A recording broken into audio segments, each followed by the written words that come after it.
Sir జీతాలు దాన్ని మేము మాకు తక్కువ జీతాలని చెప్పుకోవడము, మీకు 10 మందికి అయితే తక్కువ చెప్పేది ఏంటి? క్లాస్లో 50 మంది. గవర్నమెంట్ స్కూల్లో పిల్లలు తక్కువ ఉంటారు, చాలా స్ట్రెంత్ కూడా తక్కువ ఉంటుంది, వర్క్ కూడా తక్కువ ఉంటుంది అని అంటుంటారు. జీతాలు ఏమో ఎక్కువ ఉంటాయి. తన యొక్క అలాట్ చేసినటువంటి 5 పీరియడ్స్. కానీ చాలా వరకు గవర్నమెంట్ టీచర్స్ పిల్లలు గవర్నమెంట్ టీచర్ల జాబ్లు కావాలంటారు, కానీ గవర్నమెంట్ టీచర్స్ ఎందుకు వాళ్ళ పిల్లల్ని చదివారు గవర్నమెంట్ స్కూల్లో? మేజర్ పాయింట్ అండి, మాకు కూడా క్వార్టర్స్ ఇస్తే మేము, కానీ మాకు అక్కడ ఏమైపోయింది అంటే గ్రామాల్లో. కానీ చాలా వరకు చూస్తే గవర్నమెంట్ స్కూల్లో పిల్లలు తక్కువ ఉంటారు, చాలా స్ట్రెంత్ కూడా తక్కువ ఉంటుంది, వర్క్ కూడా తక్కువ ఉంటుంది అని అంటుంటారు. జీతాలు ఏమో ఎక్కువ ఉంటాయి, వర్క్ తక్కువ ఉంటుంది అంటే మీరేమో మొత్తం స్ట్రెస్సే చెప్తున్నారు సార్. ఇది ఎంతవరకు అది? సార్ జీతాలు అని అంటే దాన్ని మేము మాకు తక్కువ జీతాలని చెప్పుకోవడము అంత సమంజసం కాదు. మాకు ప్రభుత్వము చక్కటి జీతాలు ఇస్తూ ఉంది, దానికి విధి లేదు. కానీ స్కూళ్ళల్లో స్ట్రెంగ్త్ తక్కువ అన్నటువంటిది మాత్రము అంత సరైనటువంటి విధానం కాదనిపిస్తుంది సార్. మేము క్లాస్లో బోధిస్తాం, మాకేమిటిది రోజుకు 8 పీరియడ్లు ఉన్నట్లయితే మాకు ఒక టీచరు తన యొక్క అలాట్ చేసినటువంటి 5 పీరియడ్స్ ఖచ్చితంగా చెప్పాలి, మినిమం 5. ఇంకా 8 పీరియడ్స్, ఇంకా 3 పీరియడ్స్ ఉంటాయి, కొంతమందికి 6 పీరియడ్స్ కూడా ఉంటాయి సార్. ఆ 6 పీరియడ్స్ అన్నీ చెప్పుకోవాల్సిందే. మీకు 10 మందికైనా చెప్పాల్సిందే. స్కూల్లో స్ట్రెంగ్త్ 10 మందికైనా చక్కటి బోధన చేయాల్సిందే, 100 మందికైనా బోధన చేయాల్సిందే సార్. మరి ఎక్కడ తేడా వస్తుందంటే రిటర్న్ వర్క్లో తేడా. అంతేకాని నీకు 10 మందికి అయితే తక్కువ చెప్పేది ఏంటి? క్లాస్లో 50 మంది 60 మంది అనుకోండి, ఎక్కువ చెప్పేది ఏంటి? కాకపోతే ఏంటంటే ఒకసారి స్వరం కొంచెం ఎక్కువ పెంచాల్సి, అంత తప్పితే ఇంకోటి లేదు సార్. రిటర్న్ వర్క్ పెరుగుతుంది, దానికి దీనికి తేడా ఉన్నటువంటిది ఇదే. చెప్పుకోవాలి, చెయ్యాలి అని అంటే నేనైతే ఉన్నానంటే నా అసైన్మెంట్స్ అవి ఉన్నట్లయితే నేను యాజ్ అ టీచర్గా ఉన్నప్పుడు మొత్తం ఇంటికి తీసుకుపోయి కరెక్షన్ తీసుకొని వచ్చేవాడిని సార్. అలాగే చాలామంది టీచర్స్ అలాగే చేస్తారు. కానీ చాలా వరకు గవర్నమెంట్ టీచర్స్ పిల్లలు గవర్నమెంట్ టీచర్ల జాబ్లు కావాలంటారు, కానీ గవర్నమెంట్ టీచర్స్ ఎందుకు వాళ్ళ పిల్లల్ని చదివారు గవర్నమెంట్ స్కూల్లో? మీరు ఇంత ఉన్నత విద్య ఇస్తున్నప్పుడు, ఇంత మంచి నాణ్యతమైన విద్య ఇస్తున్నప్పుడు పిల్లలు ఎందుకు చదివారు? చాలా వరకు గవర్నమెంట్ టీచర్స్ పిల్లలందరూ ప్రైవేట్ స్కూళ్ళల్లో, మంచి మంచి కార్పొరేట్ స్కూళ్ళలో చదువుతుంటారు. దీనికి ఎందుకు సార్? అంటే మీరు మంచిగా చెప్పారనా లేకుంటే ఏంటిది అసలు? సార్ చెప్తాను సార్. దీనికి నేను 1979లో ఉపాధ్యాయ వృత్తిలోకి ప్రవేశించాను సార్. ఓకే. ప్రవేశించి దాదాపుగా 2000 వరకు నేను ఉపాధ్యాయులు, 2008 వరకు నేను ఎక్కడ ఉద్యోగం చేశానో అక్కడే నా కుటుంబం ఉండేది సార్. దాదాపుగా 2000 వరకు ప్రతి ఉపాధ్యాయుడు ఆ గ్రామంలో ఉన్నాడు, ఎవరో ఒక 10% వరకు లేరు. తర్వాత ఏమైందయ్యా అంటే గ్రామాల్లోకి వెళ్ళి ఉందాము అంటే నివాస కావాల్సినటువంటి ఇళ్ళు లేవు సార్ అక్కడ. ఫస్ట్ మేజర్ పాయింట్ అంటే మాకు కూడా క్వార్టర్స్ ఇస్తే మేము ఉండేవాళ్ళం, కానీ మాకు అక్కడ ఏమైపోయిందయ్యా అంటే గ్రామాల్లో ఇళ్ళు ఉండేవి కాదు. First point. తర్వాత అక్కడ మేము ఇంతవరకు గ్రామాల్లో విలువ ఉపాధ్యాయుడికి ఇచ్చేవాళ్ళు సార్. ఇప్పుడు ప్రజల యొక్క మార్పు వచ్చేసింది, ట్రెండ్. కనపడితే నా అనుభవమే చెప్తున్నా, కనపడితే మీకేమైనా హాయిగా ఉంటారు, జీతాలు చాలా ఎక్కువ ఉన్నాయి, మీరు ఏం కష్టపడేది లేదు. మేము ఏం కష్టపడుతున్నాం అనేది కూడా తెలియదు. మా మీద ఒక ఈర్ష్య జలిసినటువంటిది కూడా, ఎందుకంటే గ్రామాల్లో కొంచెం పరిశుభ్రంగా కనపడేది మేమే. కాబట్టి చూసి వాళ్ళలో ఒక రకమైనటువంటి ఈర్ష్య భావం ఏర్పడడం మొదలుపెట్టింది ప్రజలు, చాలామంది ప్రజల్లో.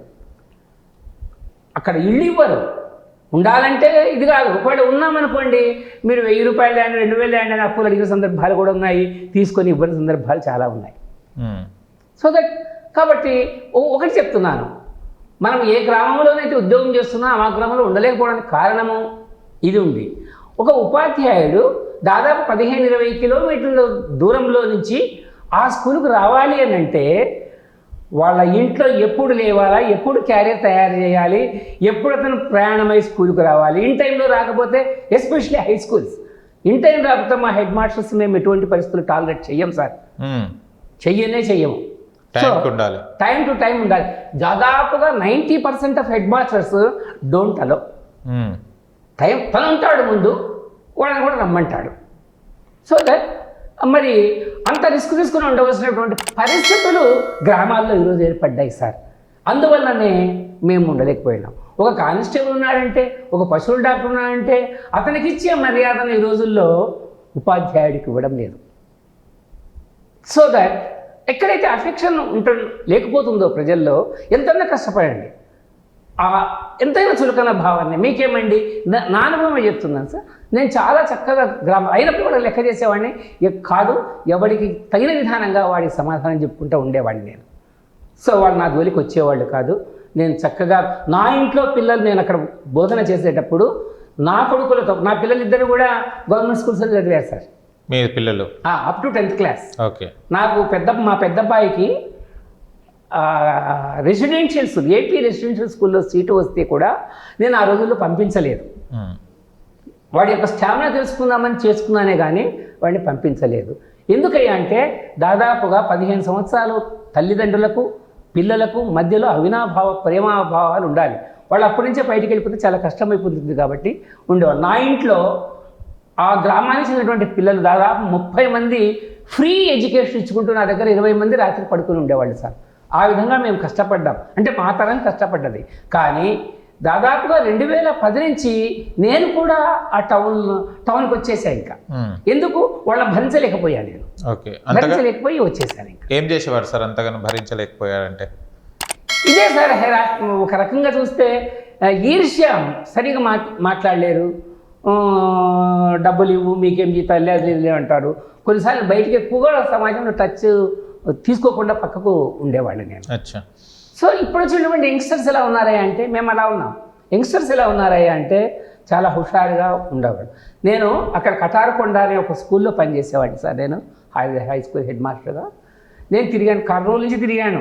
దాదాపు 100 కిలోమీటర్లది. పోను 100 రాను 100. ఇంటీరియర్ ప్లేసు ఒక 10 కిలోమీటర్ల దూరంలో అయితే రోడ్లంతా గుంతలుగా ఉండేవి. మేమందరం కూడా సార్, మాకు స్కూల్ 9:35 అయితే మేము 8:45కి ఉండేవాళ్ళం. నేను చాలా గర్వంగా చెప్పుకోగలుగుతున్నాను. నా స్టాఫ్ ఉన్నటువంటి వాళ్ళ స్టాఫ్ ఒక సైనిక కమాండ్. ఆ ఊళ్ళో ఈరోజు నేను డైరెక్ట్ టీవీలో చెప్తా ఉన్నాను కాబట్టి అవాస్తవం చెప్తే చాలా ఇబ్బందికరంగా ఉంటుంది. నా స్టాఫ్ తెల్లవారుజామున 4 గంటలకు పోయి రోజు ఒకళ్ళు 7 గంటలకు స్కూల్లో ఉండి క్లాస్ ఎంగేజ్ చేసేవాళ్ళు. ఫ్రమ్ జూలై ఆన్వర్డ్స్, జూన్ నుండి జూలై 1st వీక్ నుంచి చేసేవాళ్ళు.